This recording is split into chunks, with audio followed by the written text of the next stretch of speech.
The making of Batman was a marathon. It was not a sprint. It was a marathon where there were constant speed bumps, and at any moment, failure faced you, whether it was developing the script, whether it was finding the filmmaker, whether it was casting the picture, whether it was the budget of the film, whether it was just the anxiety and fear of this unique project that was dark. It haunted the project from the very beginning. Batman created just a universe that I could really believe in. And I always regretted that as my favorite character in comics, it had not ever quite been portrayed the way I thought that Bob Kane and company really intended it to be. And I really wanted to see that creature of the night emerge and let the world at large see that there is more to Batman than pow, zap, and wham. And for about 20 years, whenever anyone mentioned the word Batman or wrote about it in print, pow, zap, and wham were always attached to the name. I wanted to detach it and get back to the heart of the character. I think that Batman is a seminal movie of the last quarter century because it broke all the rules. It redefined what a tentpole movie should be. It dealt with the kind of effects and the kind of artistic choices, casting choices that had not been done before, very gutsy. Tim was on the forefront of a generation of new filmmakers, and even the way we marketed the movie. All parts of a whole that, you know, are never easy to come to because when it's uncharted waters, it's lonely out there a little bit. In the early 1970s at Indiana, they had an experimental curriculum department at the College of Arts and Sciences. And the deal was this: if you had a course that was non-traditional that you wanted to teach at the university and could then appear before a panel of deans and professors and convince them that your course was worthy of academic credit, you could wind up teaching a very unique course to college students for credit. This to me was a golden opportunity. I decided I was going to teach the world's first college-accredited course on comic books. The dean, with his eyeglasses sitting right at the end of his nose, looking down at me over them, said, "So you're the fellow who wants to teach a course on funny books at my university? Mr. Uslan, I appreciate what you're trying to do. I used to read comic books all the time. Superman was my favorite when I was a kid. But comic books are cheap entertainment. They're junk. You can't convince me that they're modern-day folklore or contemporary mythology." And I looked at him and I said, "Are you familiar with the story of Moses?" He said, "Yes." I said, "Could you summarize for me the story of Moses?" He then said, "All right, Hebrew couple had a son, firstborn. The firstborn were being killed, so they put their infant son in a little wicker basket and sent him down the River Nile. And he was later discovered by an Egyptian family who raised him as their own. And then he grew up, he became this great hero to his people." I said, "That's great. You said you read Superman comics?" He said, "Yeah, I used to read them all the time." I said, "Do you remember the origin of Superman?" He said, "Sure. Planet Krypton was about to explode. And a scientist and his wife take their infant son and put him in a little rocket ship and send him to the planet Earth, where he's discovered by the Kents, who raise him as their own." And he stopped, and he looked at me, and he said, "Your course is accredited." Well, my life changed rather quickly, because one day, shortly thereafter, I get a call, and it's from Stan Lee. I thought that was so great. At last, somebody was recognizing comics as a valid form of communication and entertainment. There are few colleges now that don't have popular culture courses, and so many of them concentrate a great deal on comic books, movies, television, the usual. But comic books are now lumped in with the others, so I think that's terrific. I got a call from Saul Harrison, who was the vice president of DC Comics in New York, and he said, "Everywhere we look, we're reading about your comic book course, and this is a great thing for the whole industry. We would like you to work with us. We'd like to fly you into New York and talk to you about ways we might be able to work together." And that was the moment I said, my next dream in life, I want to produce a definitive, dark, serious version of Batman as a movie, the way Bob Kane and company really originally intended him back in 1939, as a creature of the night, someone who stalks criminals from the shadows. That's what I wanted to do, and that's what I set my sights on right at that moment.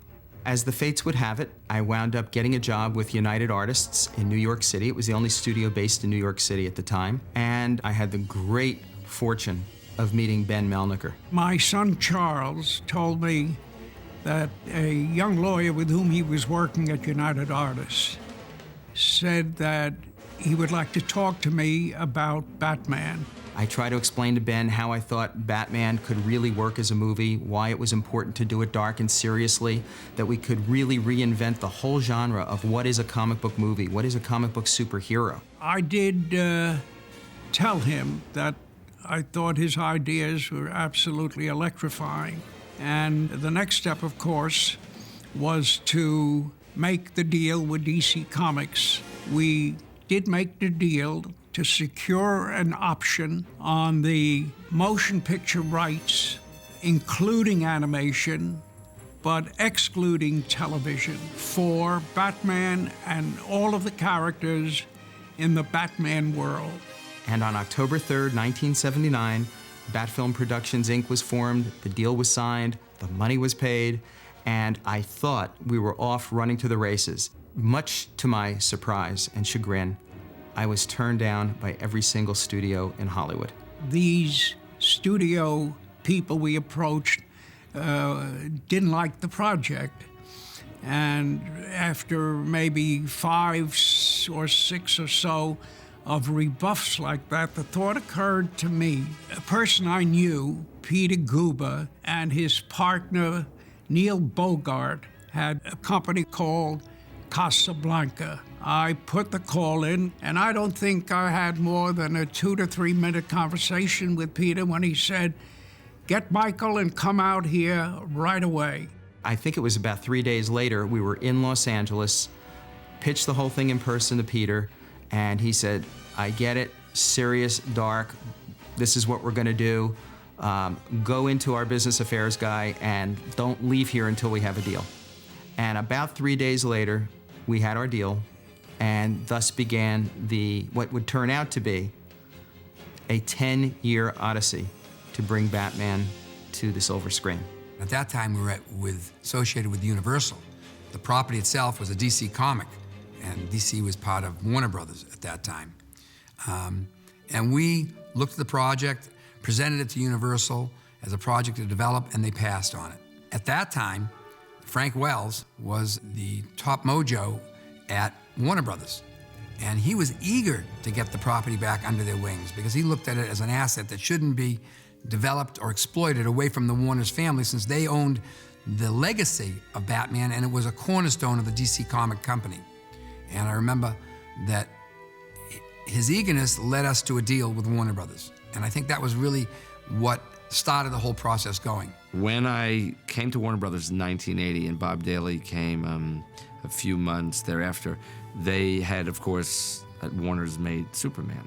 Batman was the next DC hero who everyone felt this is the way to go. I asked to be involved in the development process, and the process, became legend. There's making the movie and getting the movie made. They're two different things. It sounds like, how can that possibly be? Well, it is. They're just completely different, and they actually take different skills. In getting the movie made, Superman played an enormous role, and Dick Donner did a brilliant job with Superman, and it was an enormous success. It was a different kind of picture, and so it provided the momentum and the celebrity and the attention of Warner Brothers and the recognition that they shouldn't let these assets out of their keep. Superman was a kind of a trailblazing movie in the sense it was the first big-budget comic strip that ever made money. Conventional wisdom said that comic strip movies were not going to make money. That first Superman movie was superb, and it brought families in, not just little children. It made people realize, hey, these are more than just little comic strip characters. These are fascinating characters, and they're incredibly imaginative, and they're visually exciting. The biggest obstacle was trying to find a tone and direction, and for us all at the studio to agree on that. We went from various extremes. Joe Dante, who went on to direct many movies, including Gremlins at the studio, and Ivan Reitman, who did Ghostbusters. Many people wanted to be involved with with the creation of Batman and writing and directing. They naturally wanted to follow up Superman with Batman, and I was sort of a logical choice. But it pretty quickly became obvious to me that you couldn't write Batman and Superman the same way. They're totally different characters. When I created the Batman in 1939, he was a dark, brooding vigilante, and his general genre changed in the mid-60s with the advent of the television show in 1966, where it became campy and comedic. And I prefer, if I had my druthers, I'd rather have the dark, profound, mysterioso Batman rather than the comedic one. I think Batman had been haunted by the 60s show for years after that show had ended, and I don't think there was any way to shake that in the public's mind until some of the better-known comic book works of the mid to late 80s came out. Around the time that Frank Miller's Dark Knight Returns came out in '86, that really charged up Batman's look, and it really redefined the character as a dark, grim, and gritty character. Once movie producers saw that, they said, yes, that's the Batman we want to do. We want to return to the very early, stylish, artistic roots of the character, and that's something that the audience hasn't seen, and it looks nothing like the old mid-'60s serial. By and large, the translation from the comic book to film or to television has suffered the more it's gone away from its source material. That is, the campy old TV show of Batman was essentially mocking the source material, but it was much campier than the comic book had ever been. If you look at the most successful superhero movies of recent years, they've been the ones that were truest to the old comic books. It went through so many iterations of screenplays that at some point, the screenplay, and I don't remember whether it was the first year, the third year, it was definitely more like the fifth or sixth year. It was a time when we stopped giving out the comic books and we stopped really, dealing with the toys, and all the rhetoric kind of like flattened out, and somebody was saying, okay, show me the money, meaning show me the screenplay. I want to see the words on the page. Project had been kicking around for quite a while and had been at Warner Brothers, and I think they had done a couple of scripts. They had talked about, all kinds of different approaches. They were going to do an Art Deco period Batman. They were going to do a comedy Batman. They were talking at one point, if I'm remembering properly, about Bill Murray as Batman and Eddie Murphy as Robin. In The Hollywood Reporter was a story about Batman may not be made because the script was just rejected by the studio, and if they don't come up with a better script, then they were going to shelve it. And Bob was devastated by that. He prayed for somebody to come along to get Batman back on its feet, and the someone was Tim Burton. Well, I'd been working at Disney, did a couple of short films, Vincent and Frankenweenie, and they're just kind of languishing there at Disney with not really much to do, and this person, Bonnie Lee, worked at Warner Brothers, saw my short films and was very supportive of me, and actually, kind of helped get me my first movie. It was Pee-wee's Big Adventure.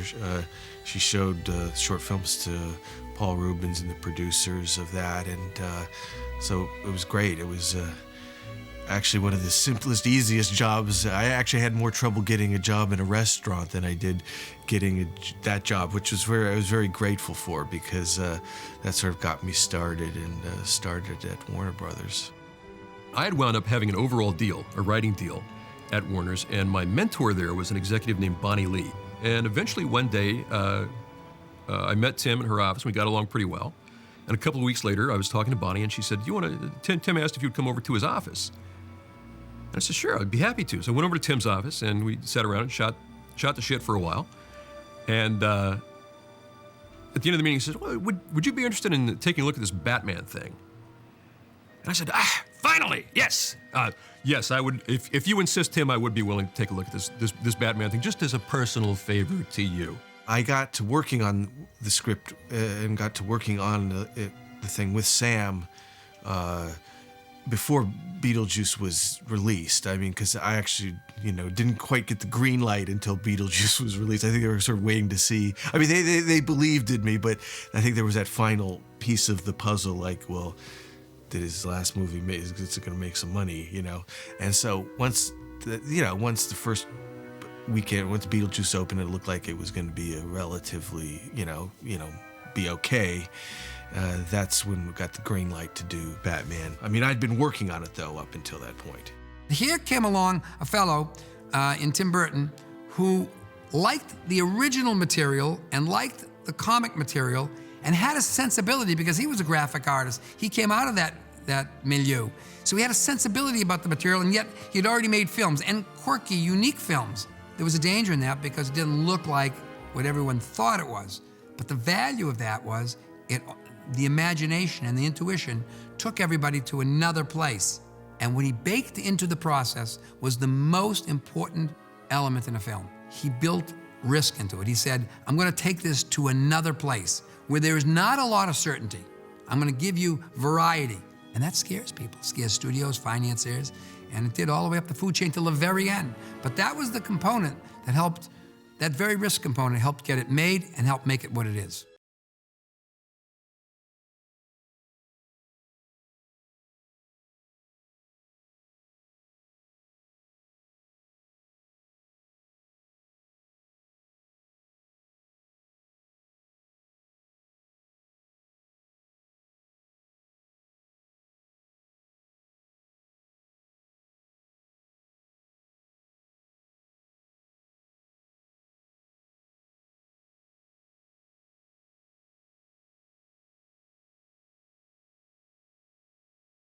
I liked the Batman character because I could relate to him. I related to the duality, the kind of hidden side of a person, the two sides, light, dark side, the kind of internal side, you know, not speaking much, lonely. That's something that just I could feel, and, you know, it's always nice to feel the thing that you're working on so you can bring something to it, or at least emotionally relate to it. So it's those elements that did it for me. Tim has an incredible visual imagination and a wonderfully dark, twisted sensibility. So I think that his own sensibility was very, very much in line with Batman as we at DC Comics saw him. And after many failed scripts and many attempts somehow to realize Batman with different directors as well, Tim was the right director and Sam Hamm was the right writer to write the first draft of what eventually became the first Batman movie. The idea that interested us most was to go back to the original Bob Kane notion. And we thought that that was the version that would give us sort of the most entree into the story that we wanted to tell. To go kind of dark and mysterioso meant that we could also say we're going back to the roots of the character.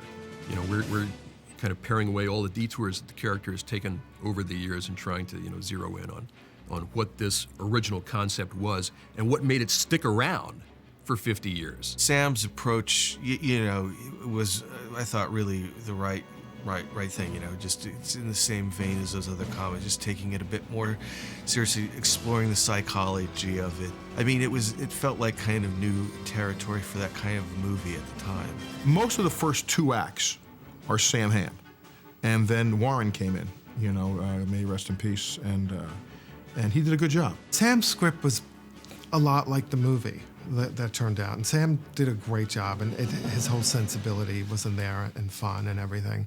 But I think what Warren Scarron did was sort of lay it out in a psychological way. And he was so succinct in his psychology and you know, emotionality of the characters and the story and everything. We'd ask him any question about any character in the script, and he had an answer, and you know, what felt like the right answer for motivation and things like that. So it was really refreshing. We had some huge structural challenges that we had to work out. We were originally Robin was supposed to be in the movie, and the structure that we had worked out for the story really did not admit Robin very easily. I think almost everybody across the board just was happy not, you know, no Robin. I think I can't recall one person that was going, we gotta have Robin in this. There's also a historic reason why Robin shouldn't even be in the first picture, and that's because the first year that Batman was created in the comics, he worked solo. He was created in May 1939's Detective number 27, and Robin didn't appear until Detective number 38, so he did operate for just over a year on his own, And by the movie reflecting that, all it really does is correctly capture the mythology of the characters.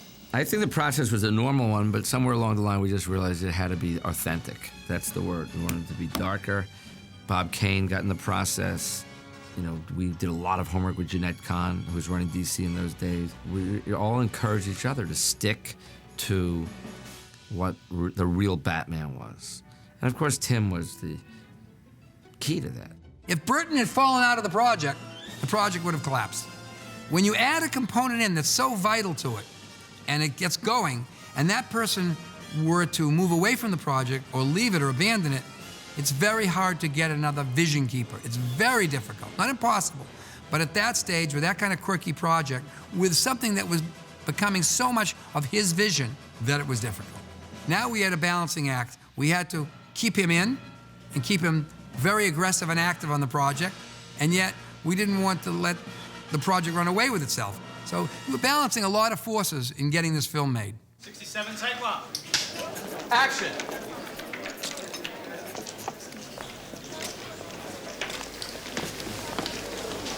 You have to recognize that when you're making a movie, that you're in the selling business from the minute the movie gestates, from the minute the movie is announced, from the minute the first comments reach the press, there's an impression about the movie. And when you have a property that's a lightning rod, like Batman, when you begin to cast the picture, everybody has an opinion, because they know what that character meant to them in their youth, or as they read the comic, or when they saw the television show, and they even question whether they should make it. Well, Michael Keaton was a firestorm of activity when he was cast. Well, Keaton was controversial at the time because everybody thought, Michael Keaton, that means the picture is becoming a comedy. Of course, Tim had just done Beetlejuice with Michael Keaton, in which he was spectacular, but it's not the sort of thing that you would necessarily look at and say, oh, look, here's this guy, you know, this incredible physical comedian. It's not you instantly think Batman. At first I thought it was a joke, and I laughed and said, yeah, Mr. Mom is Batman, that's very funny. When they explained that everybody was serious about this, my instantaneous response was like every fanboy. I was shocked. I said, oh my God, this can't become a campy Batman again. I remember that this was so newsworthy that the front page of the Wall Street Journal, of all places, had an article about what was wrong with us for choosing Michael Keaton to be Batman. You can't buy that kind of publicity. On the front page in the left column, to show you the level of celebrity it reached, said, what a ridiculous choice. This is the silliest choice. This is ridiculous. That's not where the character lies. Now, this is a major financial paper, an institution, talking about a creative enterprise. So the good news is they're talking about the creative enterprise. The bad news is they're creating questions in the part of the management. Oh my God, what are these folks doing who are managing our asset and our money? Us. So you always have that yin and the yang. You know, you get the noise, but you also get the light. It was kind of a shock to some people when we cast Michael Keaton, and I did hear filtering back from America that, oh my God, you know, this is going to be a disaster. It's going to be like the TV show and blah, blah, blah, blah, and they're just going to camp it up and do the. But, you know, we knew that wasn't the case. You know, I thought he was absolutely right for it. Tim saw something in Michael's eyes.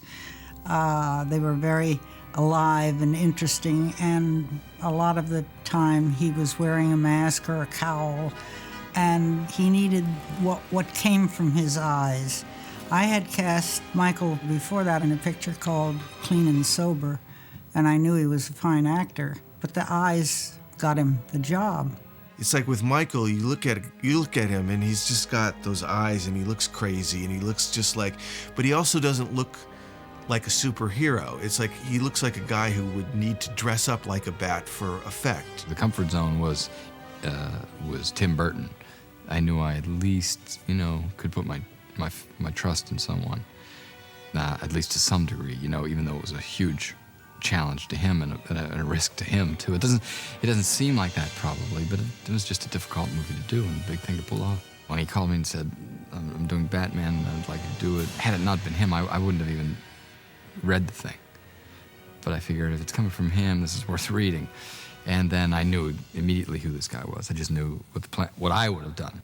The risk came in because of I think the scale of this thing. But if this character doesn't work, this movie doesn't work.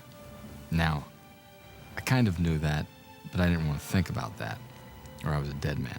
What Michael Keaton captured was the traumatized Bruce Wayne, the neurotic Bruce Wayne, the Bruce Wayne who you could believe could at night put on a suit and go out and fight crime.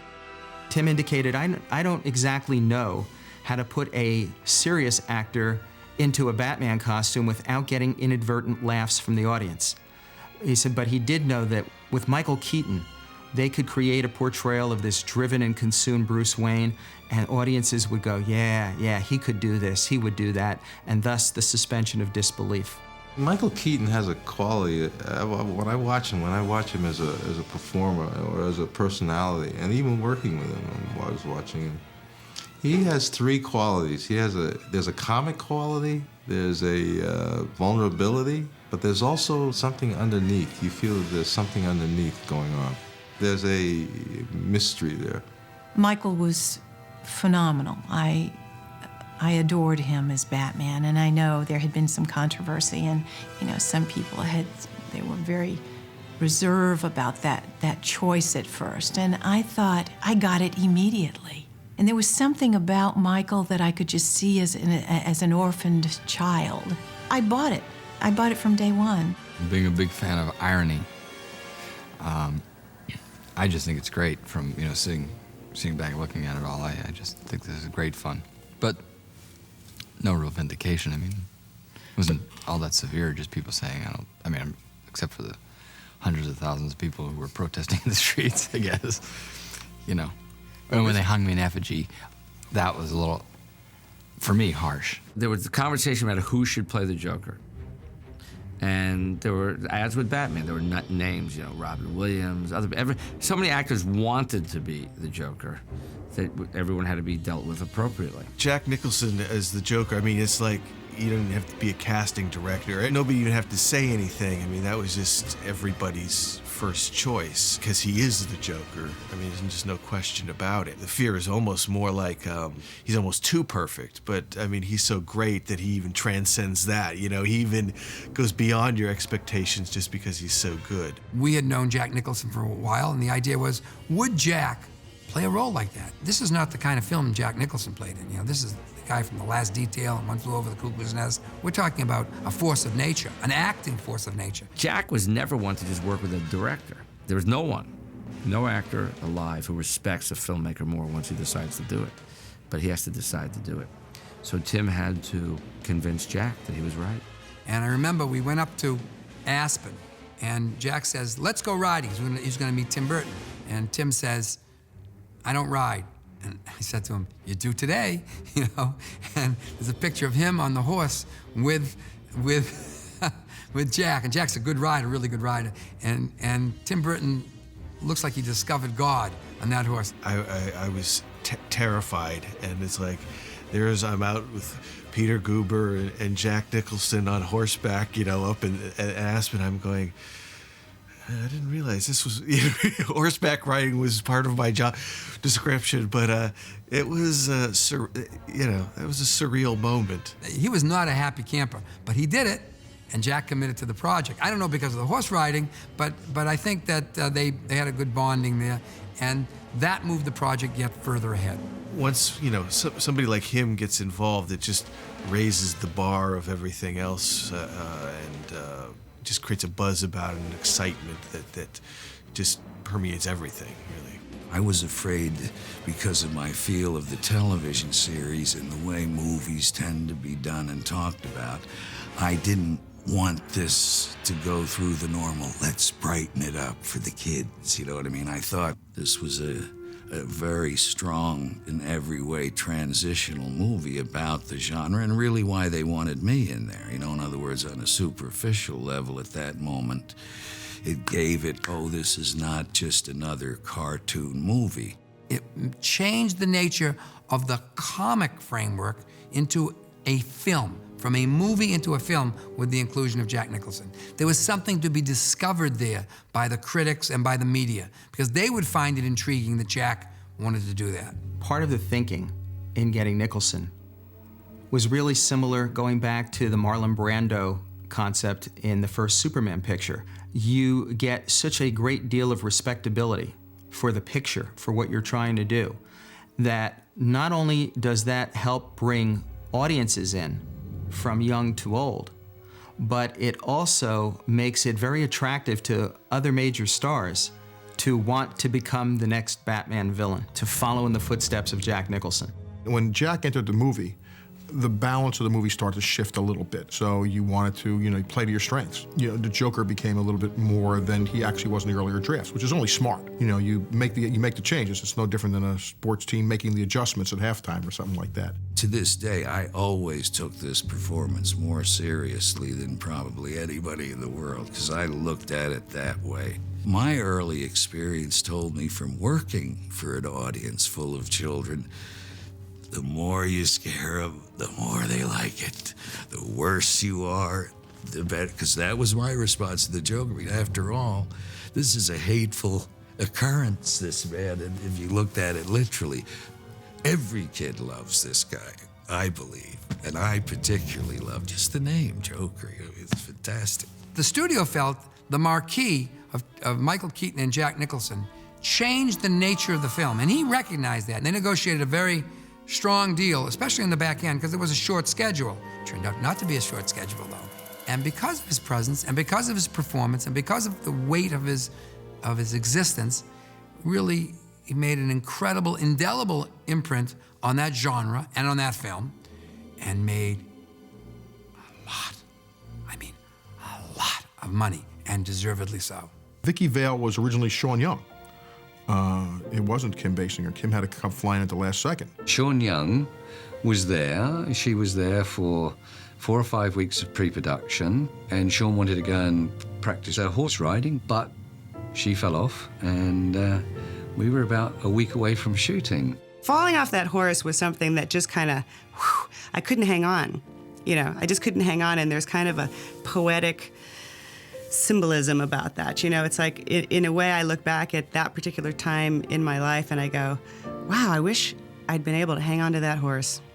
I wish I'd been able to do that, because then the turning point in my particular career, I would have been able to stay on the film. I would have been in a big box office hit. I would have been able to go on to other big box office hits. I would have, and then that kind of domino effect would have occurred in my career. So that was the turning point in my career where that didn't happen. Unfortunately, Sean Young had to be replaced, and at the time it was quite a panic, if you like, to recast her. John Peters, myself, Tim Burton huddled, got on the phone with Terry Semel at the studio, talked about several actresses. Kim was right at the top of the list. Everyone got excited about Kim Basinger, and I think I had to be the one with Barbara Kalish, faxing the script to Los Angeles all night, every page. This was in the 80s, so the fax thing was different. I think it was much more a case of who is available tomorrow, who can fly to London tomorrow night, who is capable of doing this part. There was a lot of who's available, and it very quickly, there was you only got 3 or 4 people that could actually catch a plane in 2 days' time and come to England for 3 or 4 months, 5 months to make a movie and be somebody who they could put up on a marquee and say, this is Vicki Vale, and that's how Kim got it. They called me, and I found myself on a plane over to London. That's actually how quick it happened.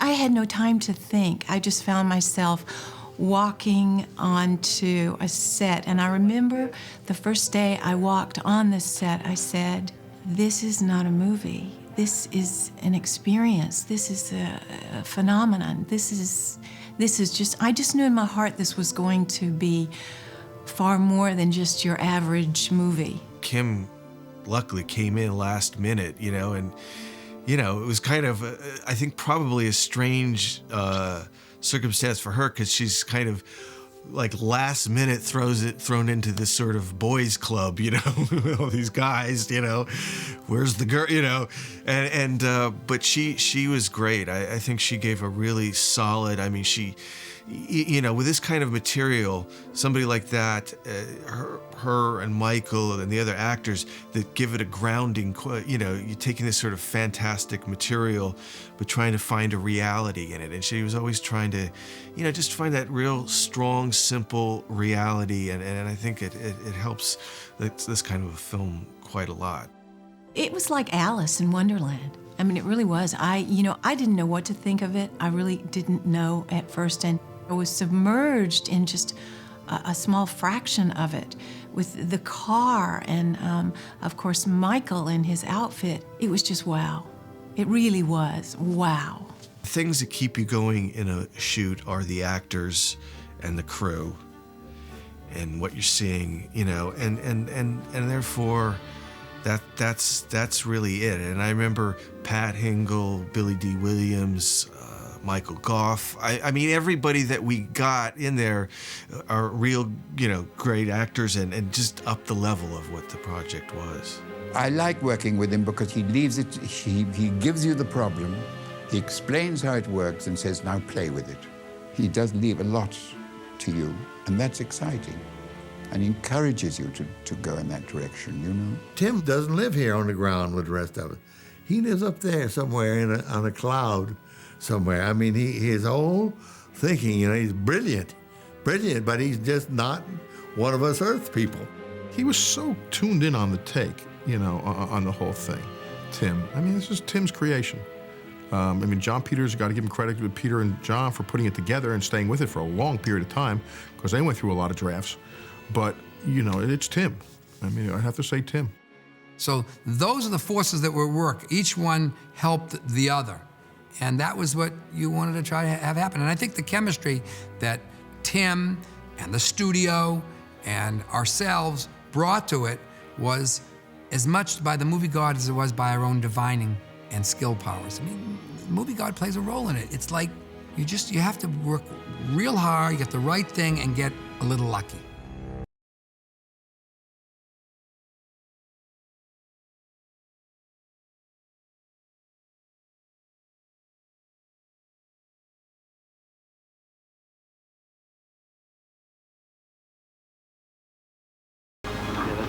That's all we need. Yeah, wonderful.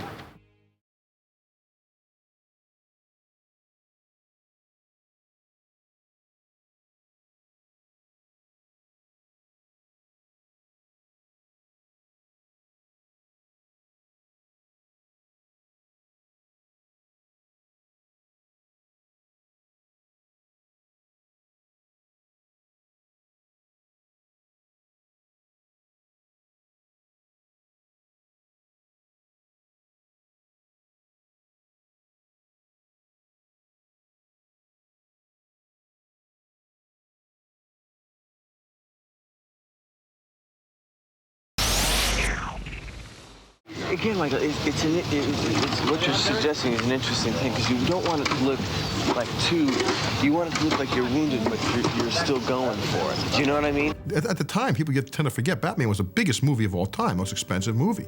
And there was a lot of people's careers riding on this thing, especially at the Warner Brothers end.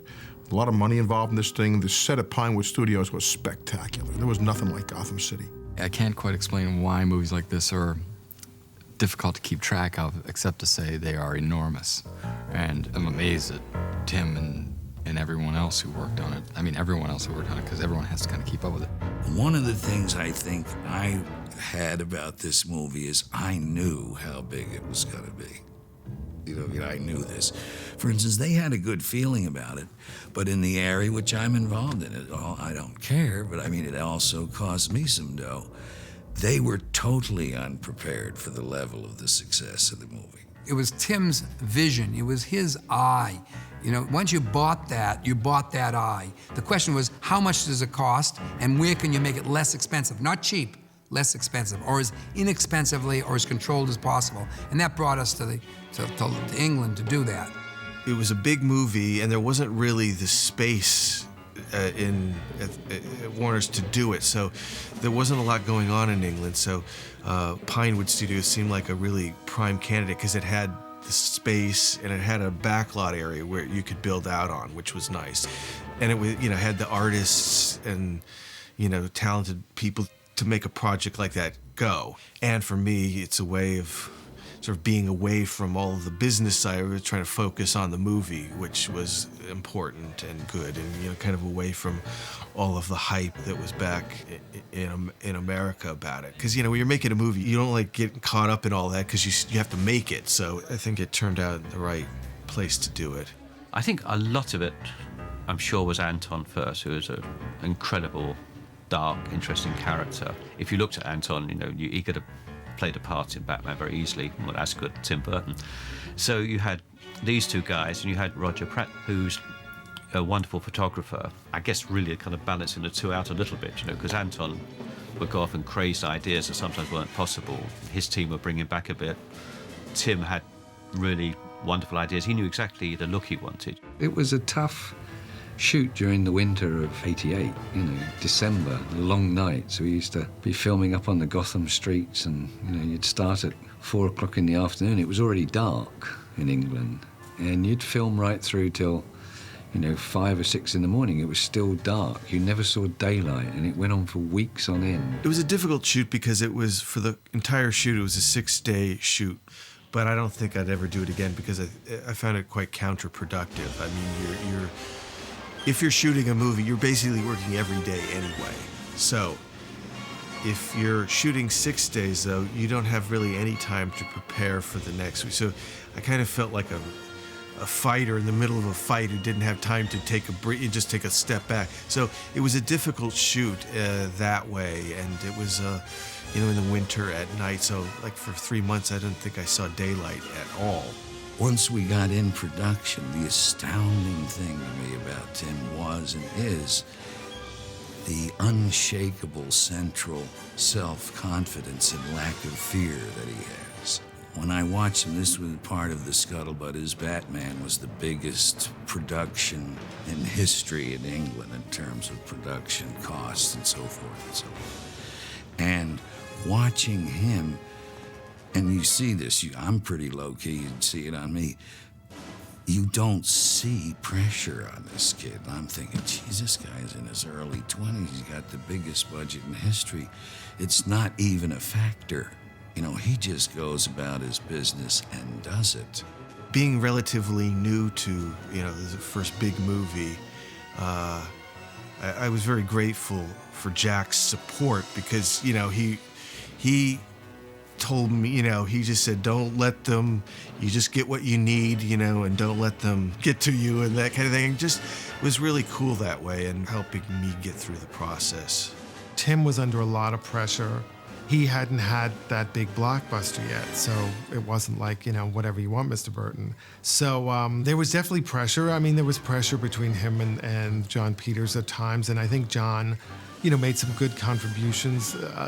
Some of the fight scenes he really insisted upon. But, there was definitely pressure between the studio and the producers and Tim just to sort of, get it all done and get it all good. It was such a great challenge to me that I had all my work cut out staying alive. There was a whole old school of production that in a way probably thought better people could do it than me, certainly. Not that it was blatant, but I think there was that feeling. So I was struggling to do what Tim wanted. I also think that in a certain sense he was considered to be very young to be doing that sort of thing and doing things which no one else had done. Batman, the first Batman's made the old-fashioned way, with model shots and that type of thing. But most things we did in Batman were done for real, whereas nowadays you had the luxury of doing a quarter of it and someone on a clever computer does the other 3/4. But I think that's why the first Batman has such honesty about it. Is it Halloween?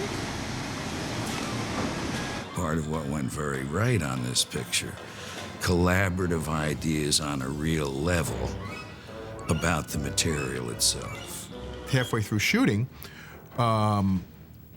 Jack and John Peters go to see the Phantom of the Opera. And at the end of Phantom of the Opera, there's a scene where she goes up to the tower. And the Phantom and the big conflict at the end, the big climax, takes place at the tower. I don't know how the story went, if John turned to Jack, Jack turned to John, but said, you know, this is what we need. And the next day, they started writing that scene, the whole ending in the tower.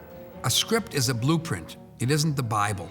It's a blueprint for a movie. It's a navigational stake for all the components that make a movie. It is capable of being changed. It is changed. Lines happen, things happen, and you see the evolution of the material. You saw the scenes that were shot before, and you realize all of a sudden, I already have that value. This scene now has to get a different value. You know, in a project this big, sometime I've come to know you can't say, hey, we'll wing it to everything. You have to be well prepared.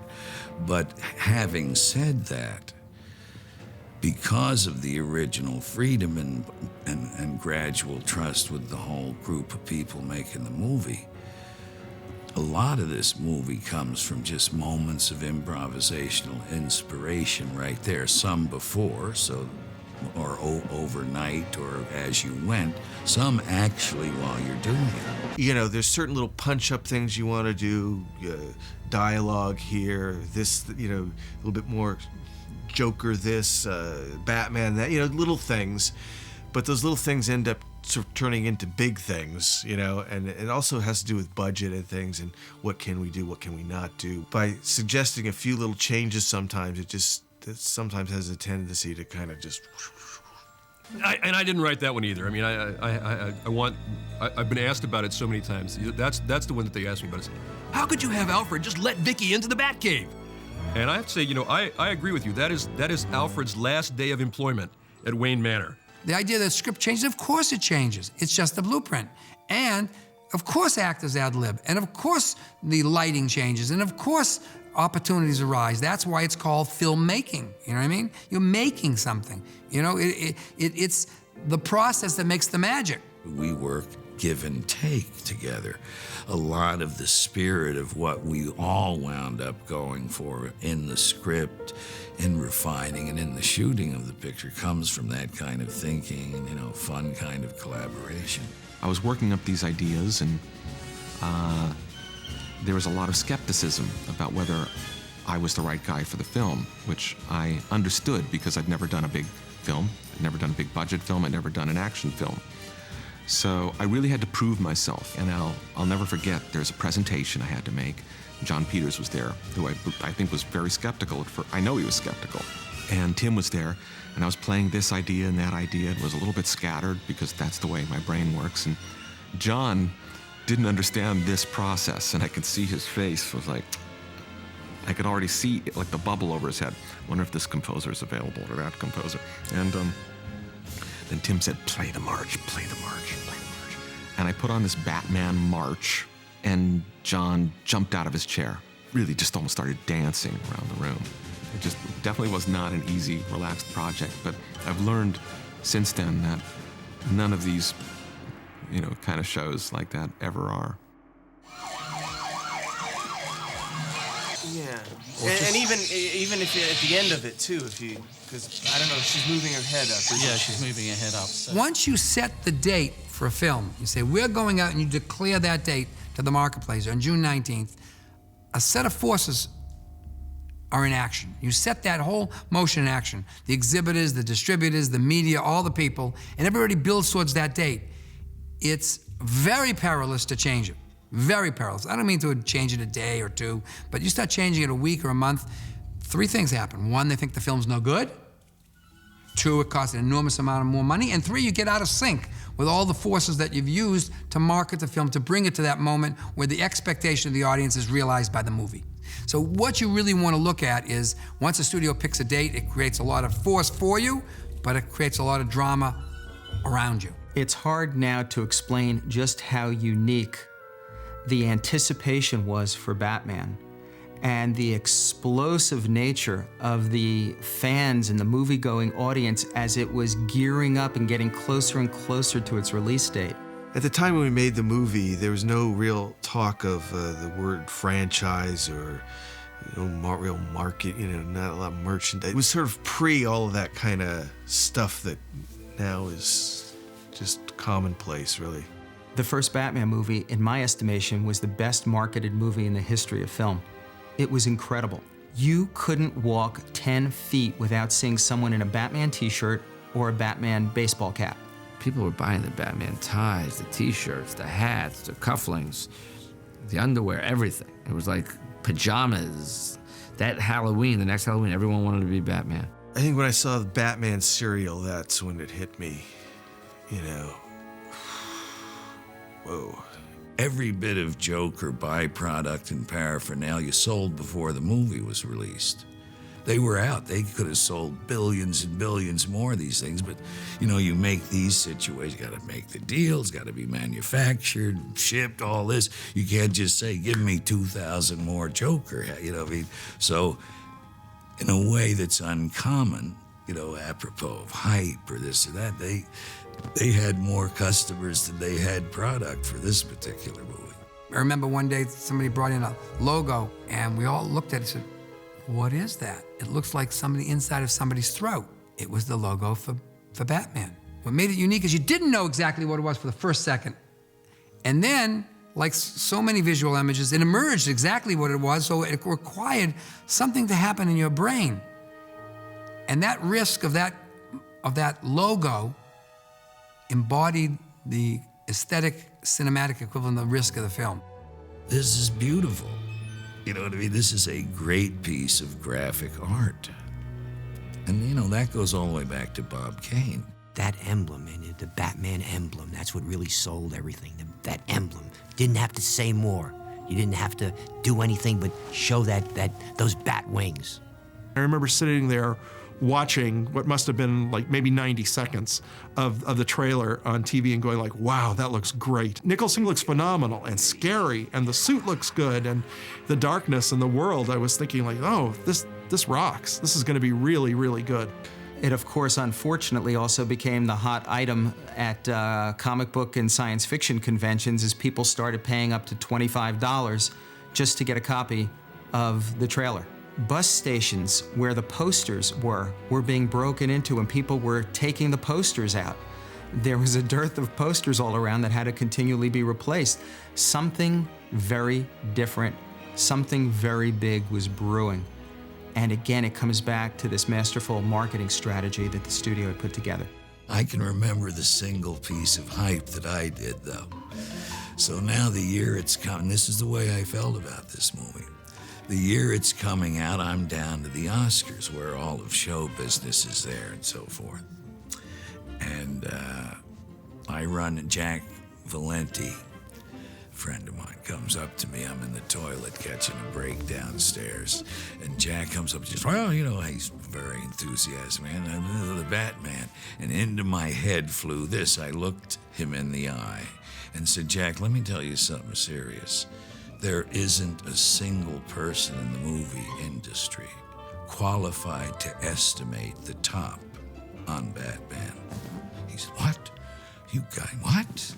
You know, the movie's not out yet, but this is my idea of street publicity. You know, I got Jack Valenti, I know. And sure enough, that show was not over before the story was starting to come back to me from the people who were at the Oscars this year. So I knew I'd done a real good job of guerrilla promotion with that one. Once the ball gets rolling and people can perceive it's going to be successful, everybody climbs on the train. Everybody wants a piece of the action. And in this case, the distribution group saw that they could make a lot of money because they had a lot of what's called pent-up desire about the film.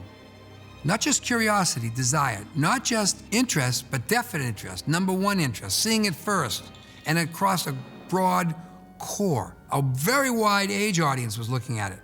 And it was both male and female. So the idea was to get it as wide as possible, as broad as possible, as fast as possible.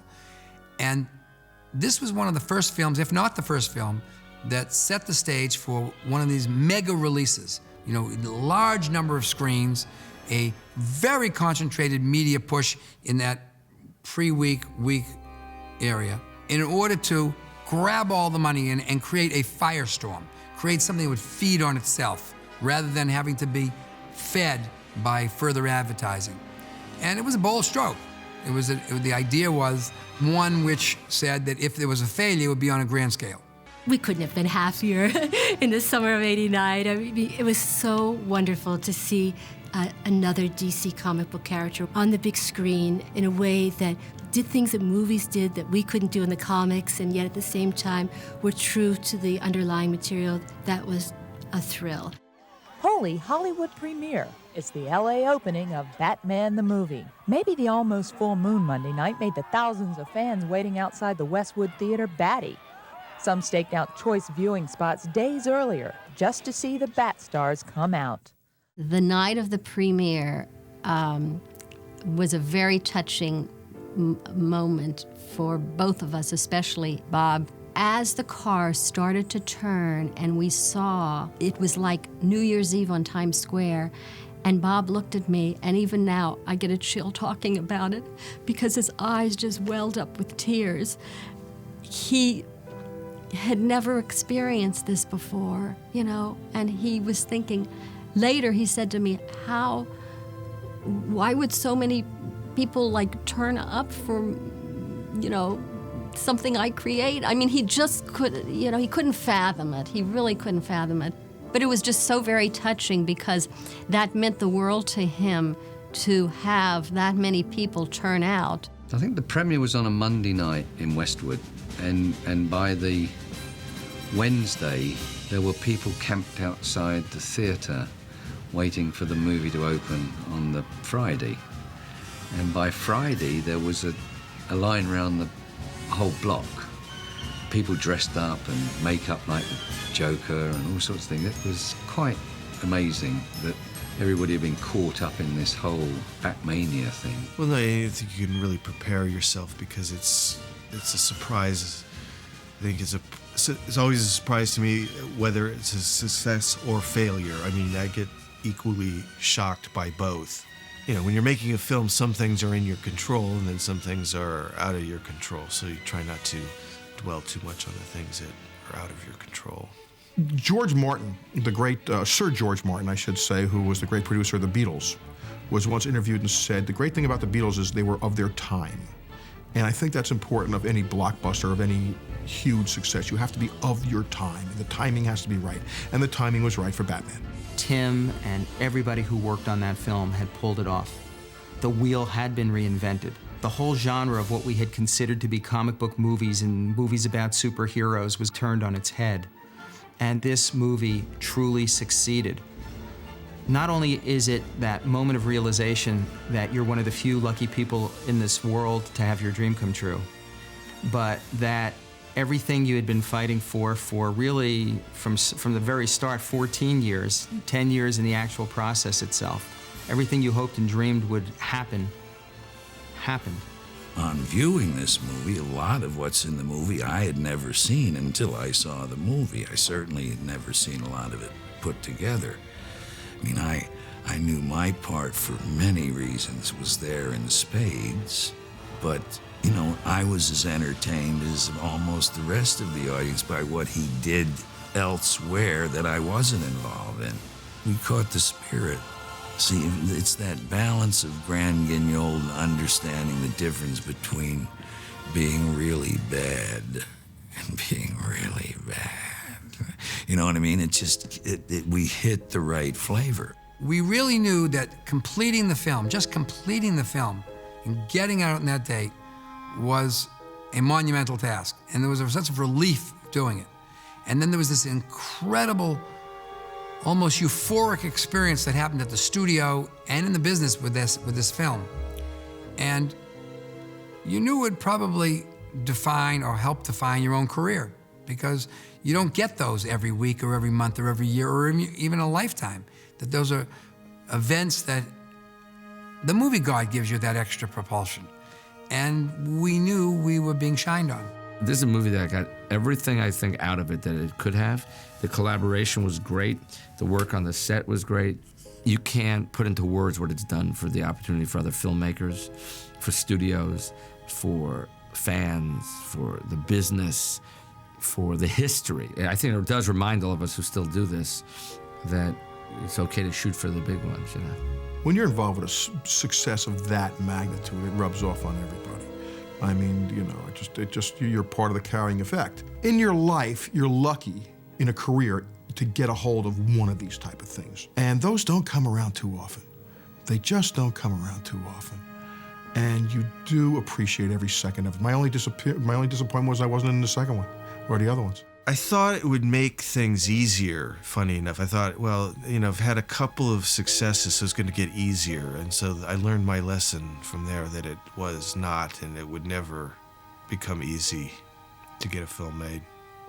You know, I had done a fair amount of movies before then, and some, you know, hits before then, so I was kind of eased into this thing, but it was really enormous. The leap in recognizability was pretty huge. It gets to be like a lot sometimes, and I'm fascinated and I guess disappointed in the amount of people who can only kind of muster, hey, Batman. You know what I mean? I mean, if it were me, I mean, my choice would be I'd think of something, you know what I mean, besides, hey, Batman. I mean, once maybe, oh, yeah, right, the movie, right, got it. But like, you know, a lot of guys, it's kind of it for them. After I finished Batman, and Batman had come out, I would go and visit some children in some orphanages and children's hospitals in America. And I went in as Vicki Vale. I mean, they didn't know Kim Basinger, they knew Vicki Vale. I mean, some of these kids were absolutely in shock, and they would ask me, where is Batman? Straight faces, where is Batman? I said, well, he's parked outside. Is he in the Batmobile? I said, well, they wouldn't really let him park it here at the hospital. So we'd have these, you know, serious conversations. So to come into some of these very sick kids and to really sit by them and talk to them and with their parents and everything, and to be able to bring a little light, to be that character, it was a very, very special gift for me to be able to bring to these kids. I can't tell you how that made me feel. Batman fits into the dream of the young person. Batman fits into the entertainment desires of the old person.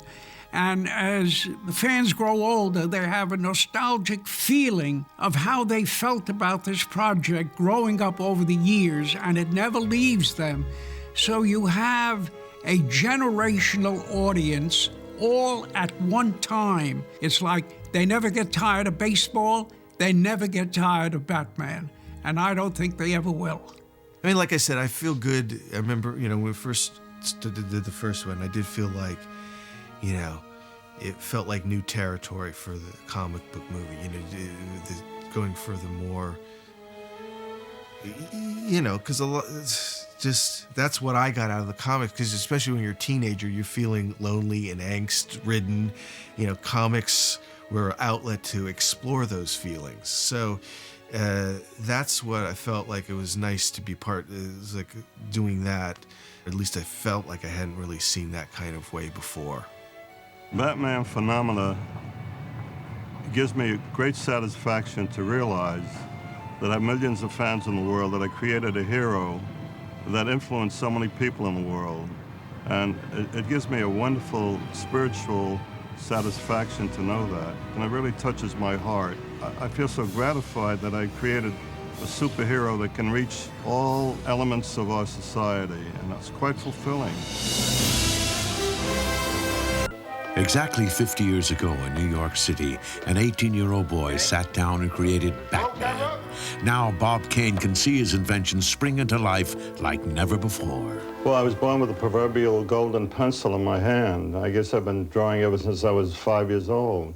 When I was a kid, I was always interested in the innovative stages of the locomotive, of the steam engine, of the flying machine. All automobiles, all early innovations always fascinated me. And I saw this book by Leonardo da Vinci when I was 13. And da Vinci had a quote, "Your bird shall have no other wings but that of a bat." And he actually, there it was for me, a Batman. Here I am at Pinewood Studios in England, looking at Gotham City transposed from my hometown of New York. When I was just a kid growing up in New York City, walking in the mean streets of Manhattan, I envisioned Gotham the way I see it now at Pinewood. They've got every brick and every building and cornerstone here. It's just marvelous.